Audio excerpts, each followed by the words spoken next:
gripping in a totally different way. Have you been glued, as the nation has been, to Des, the true crime ITV drama telling the story of serial killer Dennis Nilsen, played brilliantly by David Tennant? It's been just morbidly fascinating, hasn't it, to watch it? But for one young woman, the series was something more, because it was a close reminder of her friendship with the mass murderer, who, of course, we know killed at least 15 people. Well, 30-year-old Andrea Kubinova developed a close bond with Nilsen after exchanging letters twice a week for a year, until she eventually met him in person. She joins us now.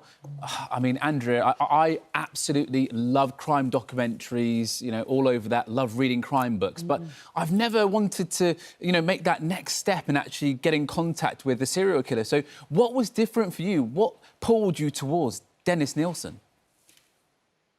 Well, it's a silly little story. I used to collect signatures. I eventually got all the big names, and it just was the thrill, if you will. And at the time, a friend of mine gave me a true crime book. I read it and came across this name, and I found it very intriguing. The motivation, the loneliness, it all felt, well, intriguing.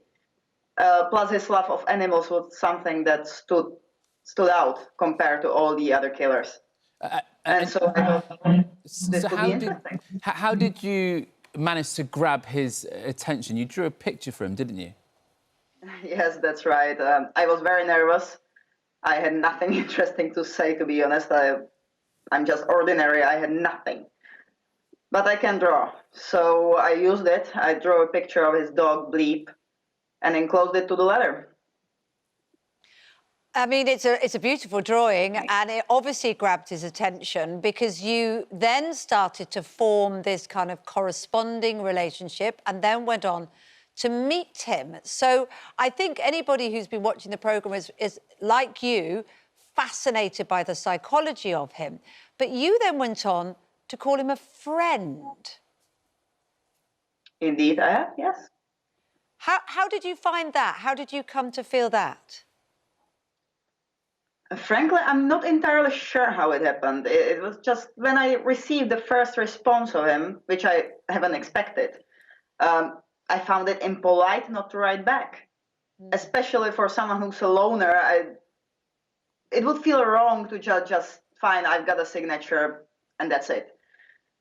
So I did write back, and it all happened from there. We just started exchanging letters. I opened up, he opened up as much as he legally could. I mean, some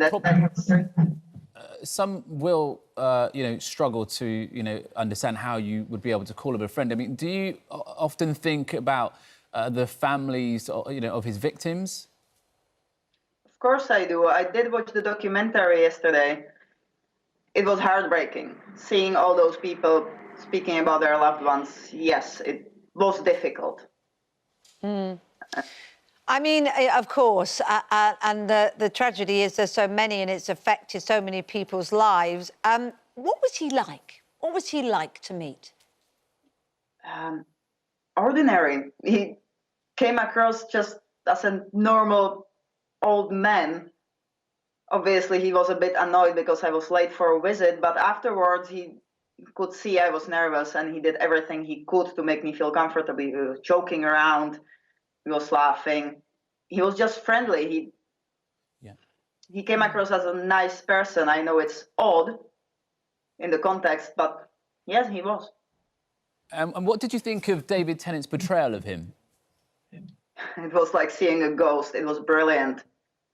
Absolutely stunning how and you good must... the grip got on his personality was. And you must have been pretty close to him, because when he died at the age of 72, his next of kin actually gave you, I mean, some of his belongings, I understand the glasses, and also part of his ashes. What have you done with them? Do you still have them? Yes, I have them right here. There are the glasses. Wow. I mean, people would find that very creepy, wouldn't they, to put it bluntly? I'm sure they would have, but then you have to think about it as a normal friendship. Forget about all those killings, forget about the profanity of his crimes. To me, he was just a friend. Is it not normal to have a memorial of a friend who passed away? And I suppose one positive you could argue is that it's inspired you to study law and to use your insight into him in terms of tackling the mind of the killer, which I suppose could be argued as a positive to come out of that experience of meeting him. Fascinating to talk to you this morning. Absolutely fascinating. We could talk all morning, but thank you very much for giving us your time. Yeah, I could. Thank you very much for having